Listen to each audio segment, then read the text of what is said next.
Hi all, Larry Powell II here with another reading video where I'm reading from the Eye of the World, Book 1 in the Wheel of Time series by Robert Jordan. And today I am reading chapter number 53, which I believe is the last chapter of the book. Of this book, anyway. Chapter 53, The Wheel Turns. Dawn revealed devastation in the Green Man's garden. The ground was thick with fallen leaves, almost knee-deep in places. All the flowers were gone except a few clinging desperately to the edge of the clearing. Little could grow in the soil under an oak, but a thin circle of flowers and grass centered on the thick trunk above the Green Man's grave. The oak itself retained only half its leaves, and that was far more than any other tree had, as if some remnant of the Green Man still fought to hold back, or to hold there. The cool breezes had died, replaced by a growing sticky heat. The butterflies were gone. The birds silent. It was a silent group who prepared to leave. Rain climbed into the bay's saddle with a sense of loss. It shouldn't be this way. Blood and ashes. We won. I wish he had found his other place, Egwin said as she mounted Bella. A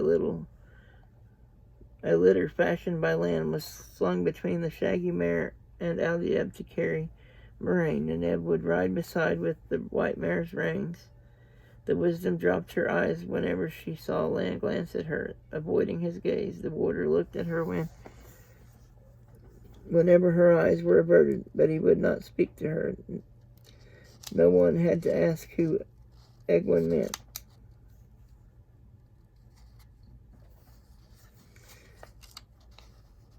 It is not right, Lowell said, staring at the oak. The ogier was the only one still not mounted. It is not right that Tree Brothers should fall to the blight. He handed the reins of his big horse to Rand. Not right. Land opened his mouth as the ogier walked to the great oak. Moraine, lying on the litter, weakly raised her hand, and the warder said nothing.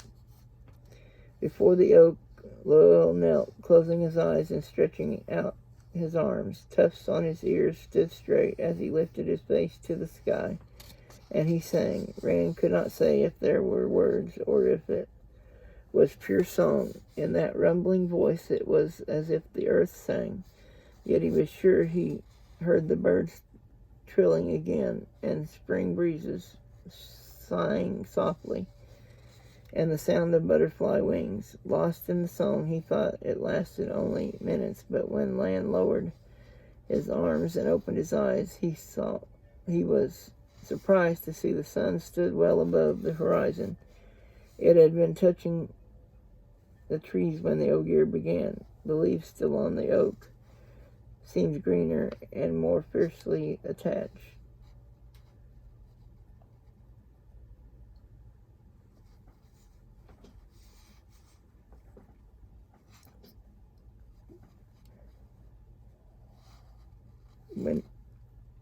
But when Lowell lowered his arms and opened his eyes, he was surprised to see the sun stood well above the horizon. It had been touching the trees when the ogier began. The leaves still on the oak seemed greener and more firmly attached than before. The flowers encircling it stood straighter, the morning stars white and fresh, the lover's knot a strong crimson. Mopping sweat from his broad face, Lowell rose and took his reins from Rand. His long eyebrows drooped, abashed, as if they might think he had been showing off. I've never sung so hard before. I could not have done it if something of Tree Brother was not still there. My tree songs do not have his power. When he settled himself in his saddle, there was satisfaction in the look he gave the oak and the flowers. This little space, at least, will not sink into the blight. The blight will not have Tree Brother. You are a good man, ogier. Lowell grinned. I will take that as a compliment, but I do not know what Elder Hammond would say. They rode in a single file, with Matt behind the warder where he could use his bow to effect. if needed, and Perrin bringing up the rear with his axe across the pommel of his saddle. They crested a hill, and in an eye blink the blight was all around them, twisted and rotted in virulent rainbow hues. Rand looked over his shoulder, but the green man's garden was nowhere to be seen. Only the blight stretched behind him as before.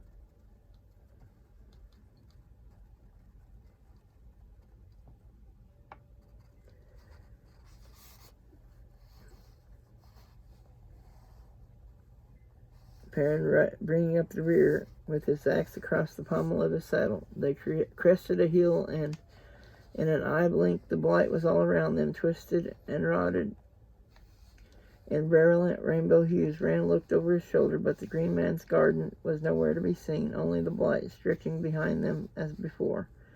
Yet he thought just for a moment that he saw the towering top of the oak tree, green and lush, before it shimmered and was gone. Then there was only the blight.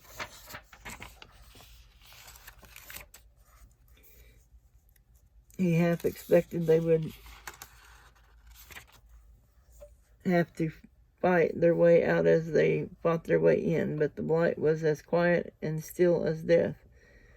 Not a single branch trembled as if to lash at them. Nothing screamed or howled, neither nearby nor in the distance. The blight seemed to crouch, not to pounce, but as if it had been struck a great blow and waited for the next to fall. Even the sun was less red. When they passed the necklace of lakes, the sun hung not far past its zenith. Land kept them well away from the lakes and did not even look at them, but Rand thought the 7 towers seemed taller than when he first saw them. He was sure the jagged tops were further from the ground, and above them something almost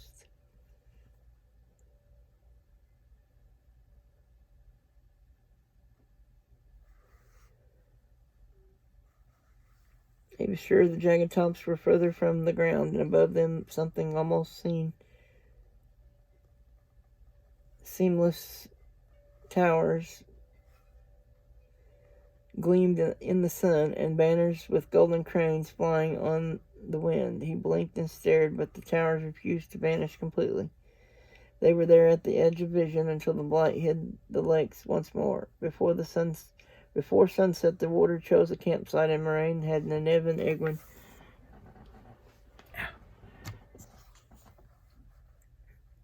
help her up to set wards. The Aes Sedai whispered in the other women's ears before she began. Neneve hesitated, but when Moraine closed her eyes, all 3 women did so together.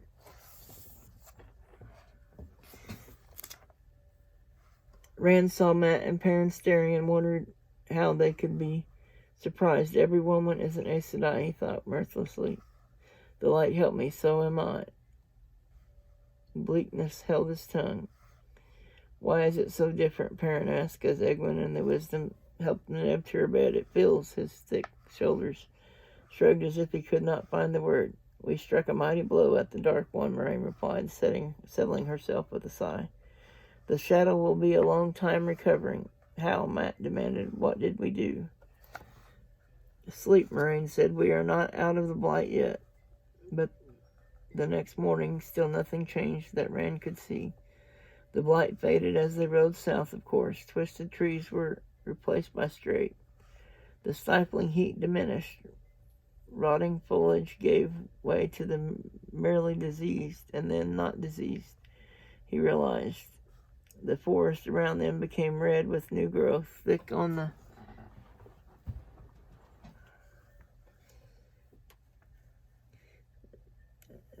the branches.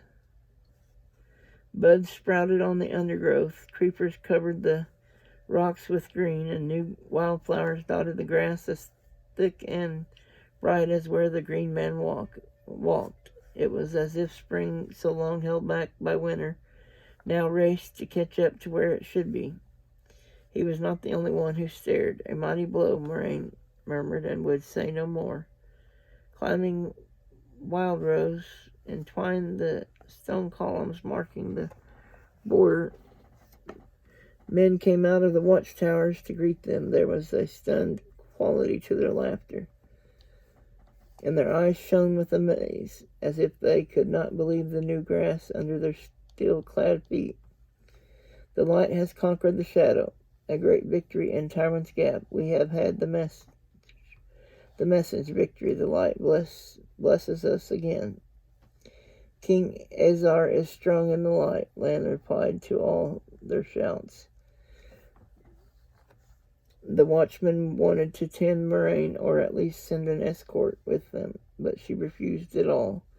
Even flat on her back on a litter, the Aes Sedai's presence was such that the armored men fell back, bowing and ascending to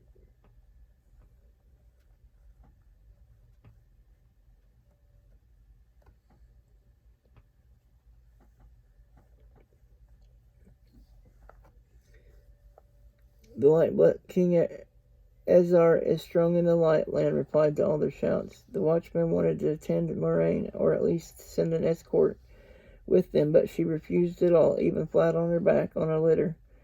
The Aes Sedai's presence was such that the armored men fell back, bowing and acceding to her wishes. Their laughter followed as Rand and the others rode on. In the late afternoon they reached Valdara to find the grim walled city ringing with celebration. Ringing in truth, Rand doubted if there could be a bell in the city not clanging from the tiniest silver harness chimed to great bronze gongs in their hilltop.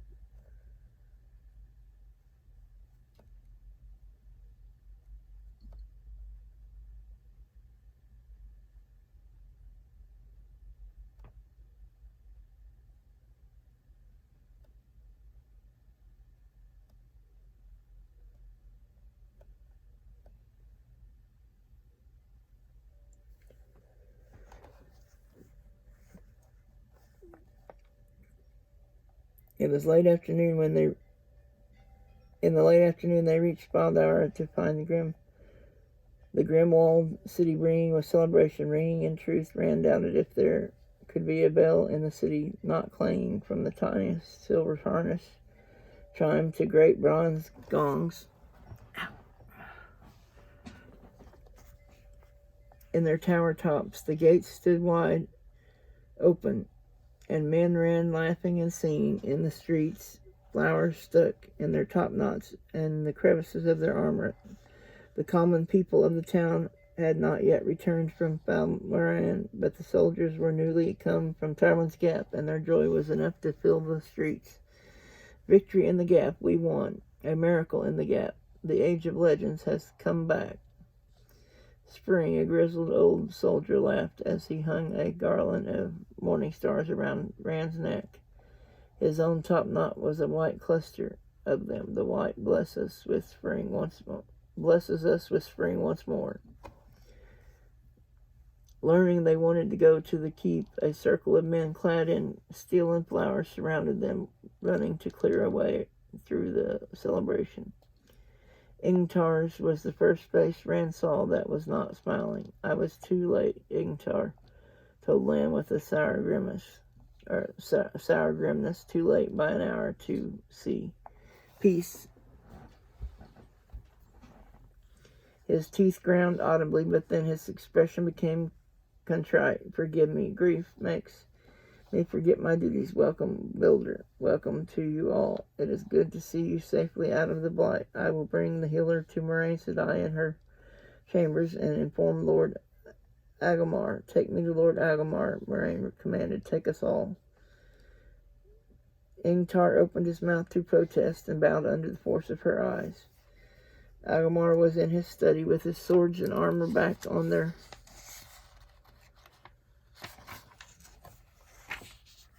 racks, and his was the second face that did not smile. He wore a troubled frown that deepened when he saw Moraine carried in on her litter by liveried servants. Women in the black and gold fluttered over, bringing the Aes Sedai to him without a glance. Women in the black and gold fluttered over, bringing the Aes Sedai to him without a chance to freshen herself or or be brought the healer. Loel carried the gold chest. The pieces of the seal were still in Moraine's pouch. Loose there, and Kinslayer's banner was wrapped in her blanket roll and still tied behind Eldeb's saddle. The groom who had led the white mare away had received strict orders to see the blanket roll was placed untouched in the chambers assigned to the Aes Sedai. Peace, the Lord of Valdar muttered. Are you injured, Moraine? Said I. Ingtar, why have you not seen the Aes Sedai to her bed and brought the healer to her? Be still, Lord Agelmar, Moraine said. Ingtar has done as I commanded him. I am not so frail as everyone here seems to think. She motioned two of the women to help her to a chair. For a moment they clasped their hands, exclaiming that she was too weak, that she should be in a warm bed, and the healer brought in a hot bath. Moraine's eyebrows lifted. The women shut their mouths abruptly and hurried to aid her into the chair. As soon as she was settled, she waved them away irritably. I would speak with you, Lord Agelmar. Agelmar nodded, and Ingtar waved the servants from the room. The Lord of Valdar eyed those who remained unexpectedly, especially Rand, thought Loyal and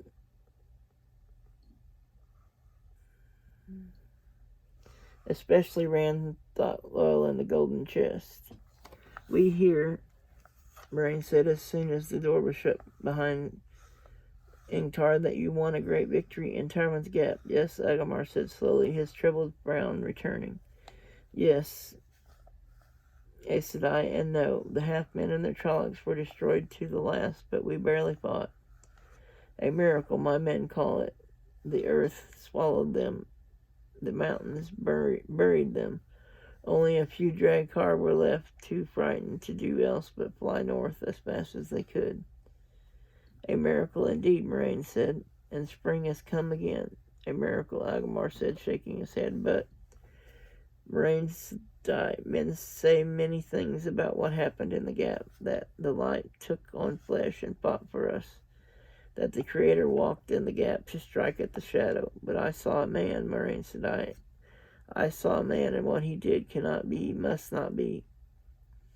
The will weaves as the will wills, Lord of Valdar, as you say, Moraine said. And Padan Fain, he is secure. I must speak with him when I am rested. He is held as you commanded, Aes Sedai, whining at his guards half the time and trying to command them the rest. But peace, Moraine said. What of you in the blight? You found the green man? I see his hand in the new things growing. We found him, she said flatly. The green man is dead, Lord Agelmar, and the eye of the world is gone. There will be no more quests by young men seeking glory. The Lord of Valdar frowned, shaking his head in confusion. Dead, the green man, he cannot be. Then you were defeated. But the flowers and the growing things. We won, Lord Agelmar. We won, and the land freed from winter is the proof. But I fear the last battle has not yet been fought. Rand stirred, but the Aes Sedai gave him a sharp look, and he stood still again. The blight still stands, and the forges of the Kandar still work below Shalgul. There are many half-men yet, and countless trollocs never think the need for watchfulness in the borderlands is gone. I did not think it so, Aes Sedai, he said stiffly. Moraine motioned for Loyal to set the golden chest at her feet, and when he did, she opened it, revealing the horn of Valera. She said, and Agelmar gasped. Rand almost thought the man would kneel. With that, Moraine said, it matters not how many half-men or trollocs remain. With the heroes of old come back from the tomb, we will march to the blasted lands and level Shalgul. No, Agelmar's mouth fell open in surprise, but Moraine continued calmly, I did not show it to you to taunt you, but so that you will know that in whatever battles yet come, our might will be as great as that of the shadow. Its place is not here. The horn must be carried to Ilion. It is there, if fresh battles threaten, that it must rally the forces of the light. I will ask an escort of your best men to see that it reaches Ilion safely. There are dark friends still, as well as half-men and Trollocs, and those who can't come to the horn will follow whoever wins it. It must reach Ilion. It shall be as you say, O Sedai. But when the lid of the chest closed, the Lord of the Faldara looked at it like a man being denied his last glimpse of the light. 7 days later, bells still rang in Faldara. The people had returned from Balmoran, adding their celebration to that of the soldiers, and shouts and singing blended with the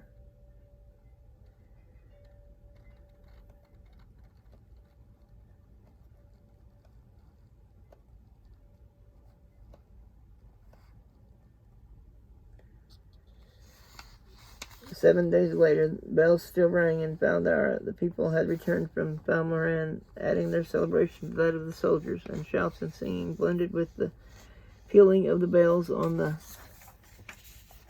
long balcony where Rand stood.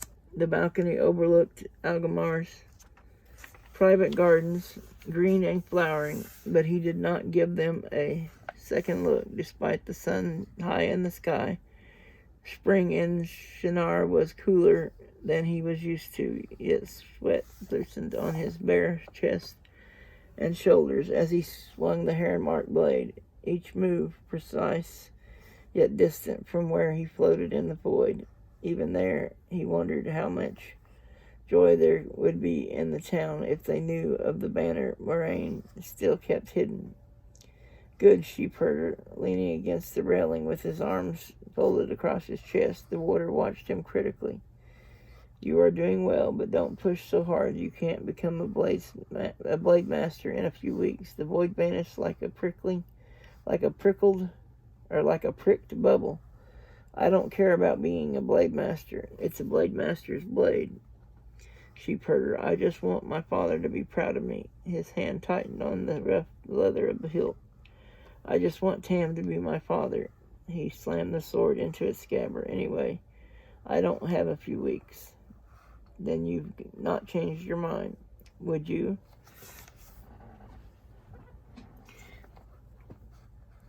Land's expression had not altered. The flat planes of his face looked as if they could not change. You wouldn't try to stop me, or Moraine. You won't try to stop me. Or Moraine Sedai, you can do as you will, sheepherder, or as the pattern weaves for you. The warder straightened. I'll leave you now. Rand turned to watch Lane go and found Egwin standing there. Changed your mind about what, Rand? He snatched up his shirt and coat, suddenly feeling the cool. I'm going away, Egwin. Where? Somewhere, I don't know.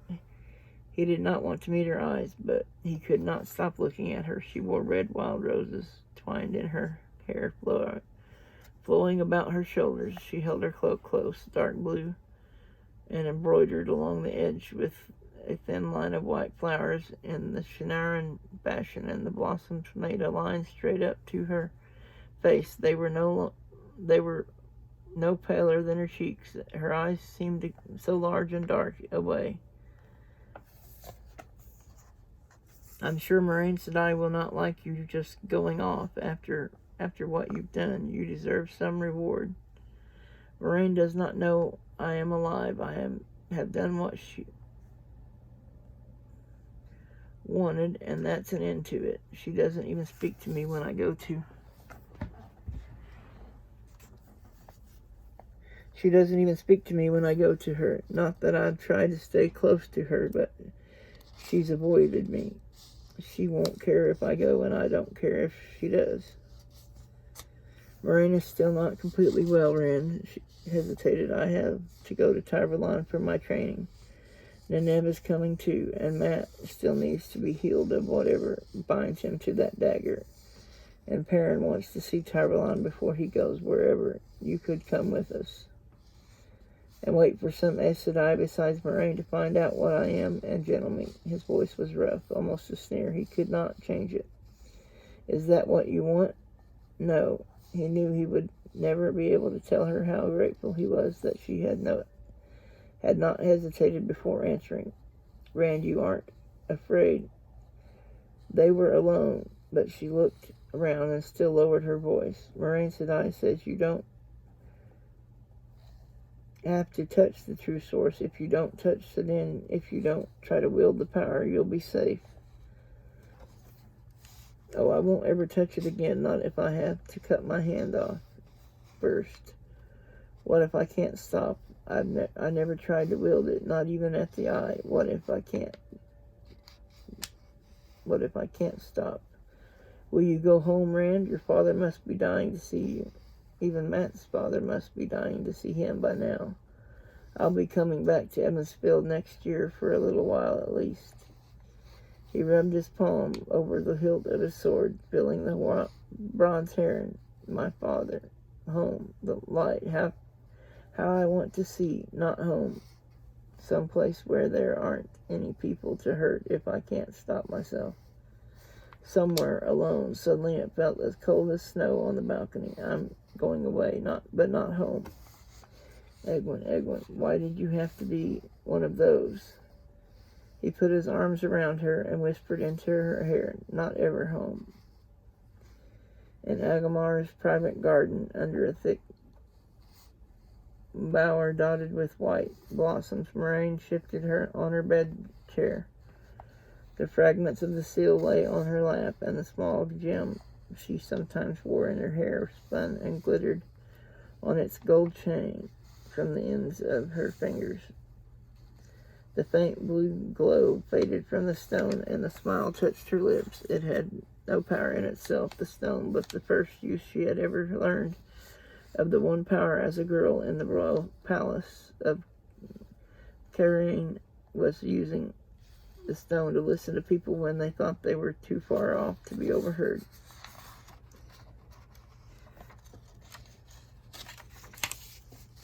The prophecies will be fulfilled. They said, I whispered, the dragon is reborn. And that is the end of the first book of the Wheel of Time. That is the end of this book.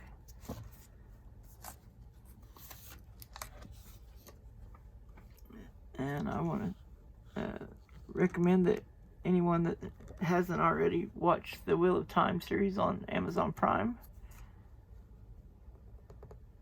And I'm not sure what book I'll be reading next, but I may do a poll to see what everyone would like me to read, or do a video showing a list of what I currently own and see what everybody would like me to read next. Anyway, I want to thank everyone for watching. Please like and subscribe if you haven't already. And I will put my contact information in the description down below in case anyone wants to contact me or send me something. And as always, everyone have a wonderful day and be safe. Bye-bye.